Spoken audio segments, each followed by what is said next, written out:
ஆட்டுக்கால் soup. Traditional முறையில original அந்த ஆட்டுக்கால் ஃப்ளேவரோட எப்படி வீட்ல செய்றதுன்னு பார்த்துரலாம். குக்கர்ல ஒரு 2 டேபிள் ஸ்பூன் அளவுக்கு நல்லெண்ணெய் எடுத்துருக்கிறேன். எண்ணெய் நல்லா ஹீட் ஆனதும் ஒரு சின்ன துண்டு பட்டை, 2 கிளாம்பர் மட்டும் சேர்த்துது. இது பொரிஞ்சதுக்கு அப்புறம் பார்த்தீங்கன்னா, நீல வாக்குல கட் பண்ணி வச்சுருக்கிற வெங்காயம், தக்காளிய வந்து எண்ணெயில சேர்த்துட்டு நல்லா வதக்கிக்கிறேன். இந்த வெங்காயம், தக்காளி வதங்குற டைம்லயே பார்த்தீங்கன்னா, ஒரு 4 பல் பூண்ட நான் இடிச்சு வச்சிருக்கிறேன். அதையும் நான் குக்கர்ல சேர்த்துட்டு, கூடவே 1 டேபிள் ஸ்பூன் அளவுக்கு இஞ்சி பேஸ்ட்டையும் நான் இதுலயே சேர்த்துக்கிறேன். சேர்த்து இஞ்சி பூண்டோட பச்சை வாசனை போனதுக்கு அப்புறம் பார்த்தீங்கன்னா, நல்லா ஃப்ரெஷ்ஷா கிளீன் பண்ணி வாஷ் பண்ணி வச்சிருக்கிற ஆட்டுக்கால பார்த்தீங்கன்னா, குக்கர்ல சேர்த்துக்கிறேன். அந்த ஆட்டுக்கால குக்கர்ல சேர்த்ததுக்கு அப்புறம் பார்த்தீங்கன்னா, 1 டேபிள் ஸ்பூன் அளவுக்கு பெப்பர், ஜீரகத்தூள் ஒரு 1/2 டீஸ்பூன், மஞ்சத்தூள் பார்த்தீங்கன்னா ஒரு 1/4 டீஸ்பூன் சேர்த்துக்கிட்டு, தண்ணி பார்த்தீங்கன்னா ஒரு 3 டம்ளர் அளவுக்கு சேர்த்துக்கிறேன்.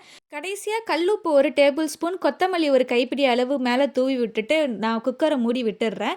ஒரு 7லேருந்து 8 விசில் தாராளமா விடலாம். ஸோ விசில் வந்ததுக்கு அப்புறம் பார்த்தீங்கன்னா, ஓப்பன் பண்ணி பார்க்குறேன். ஸோ ட்ரெடிஷ்னல் முறையில அந்த ஆட்டுக்காலோட ஃப்ளேவர் ஃபுல்லா இறங்குன மாரி ஒரு சூப்பரான ஒரிஜினல் ஆட்டுக்கால் சூப்பு வந்து நம்மளுக்கு ரெடி ஆயிடுச்சு.